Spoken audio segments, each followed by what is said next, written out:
Да, умереть что-то вообще слишком легко. Я вот сейчас начал еще на самолетах дополнительно бояться летать. Я за жизнь, наверное, уже раз 600 слетал.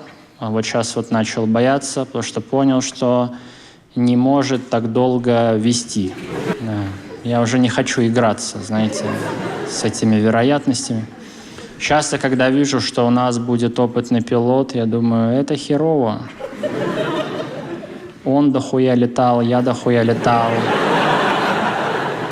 Что мы делаем вообще сейчас? Мне нужен абитуриент авиационного училища.